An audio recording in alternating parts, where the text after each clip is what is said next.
लोकसभा चुनाव को लेकर सभी पार्टियों के नेता जनता के बीच में पहुंचकर अपनी पार्टी का प्रचार प्रसार करते हुए जनता का समर्थन मांग रहे हैं। रोहतक लोकसभा क्षेत्र के गांव डावला में राज्यसभा सांसद व रोहतक लोकसभा से कांग्रेस पार्टी के प्रत्याशी दीपेंद्र सिंह हुड्डा पहुंचे थे। डावला गांव में पहुंचने पर कांग्रेस प्रत्याशी दीपेंद्र सिंह हुड्डा का ग्रामीणों की तरफ से जोरदार स्वागत किया गया। इस मौके पर बदली से कांग्रेस पार्टी के विधायक कुलदीप वत्स पर तमाम कांग्रेस पार्टी के कार्यकर्ता मौजूद रहे। इस मौके पर राज्यसभा सांसद दीपेंद्र हुड्डा ने कहा कि चुनाव प्रचार के लिए मैं रोहतक लोकसभा क्षेत्र के गांव-गांव में जा रहा हूं और जनता का अपार जन समर्थन कांग्रेस पार्टी को मिल रहा है, क्योंकि लोग आज कांग्रेस राज में हुए कामों को याद कर रहे हैं।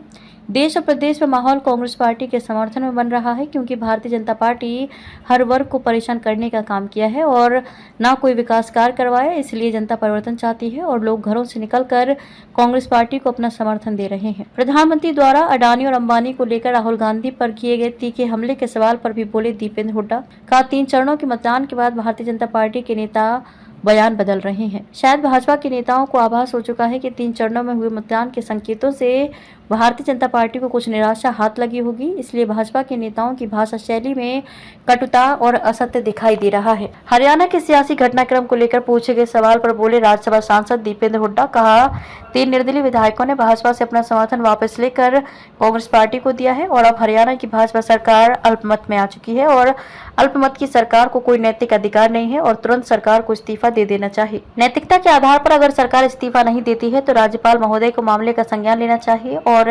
हरियाणा में राष्ट्रपति शासन लागू करके निष्पक्ष चुनाव करवाने चाहिए। ये हमारी मांग है।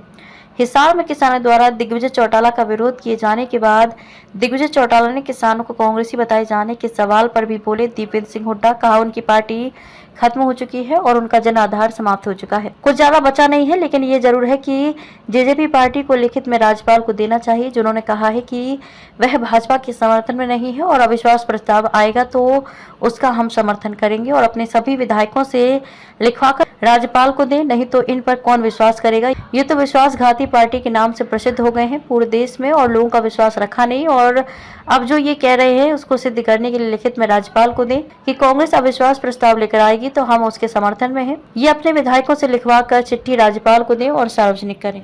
एक उसका काम और एक उसका आचरण। जब आपने यहाँ से मुझे अवसर दिया था तो अपने गांव के लिए और झज्जर के लिए और पूरे अपने इलाके को आगे लेके जाने के लिए मैंने जो काम किए थे वो भी आपको याद होंगे। और मैं छोटा सा गांव में पहली बार आया था, तब से लेकर आज तक मेरा आचरण भी आपके आगे है, किसे छुपा नहीं। मैं आप सबसे यही आग्रह करता हूँ छत्तीस बिरादरी से, अपने गांव से, कि मेरे और अपने इलाके के विकास कार्यों को विकास कार्यों को आगे बढ़ाने का काम करूँ और आपका आशीर्वाद केवल एक सांसद बनाने का ही आशीर्वाद साबित नहीं होगा। आपका आशीर्वाद हरियाणा में कुछ ही दिनों में आपकी सरकार बनाने का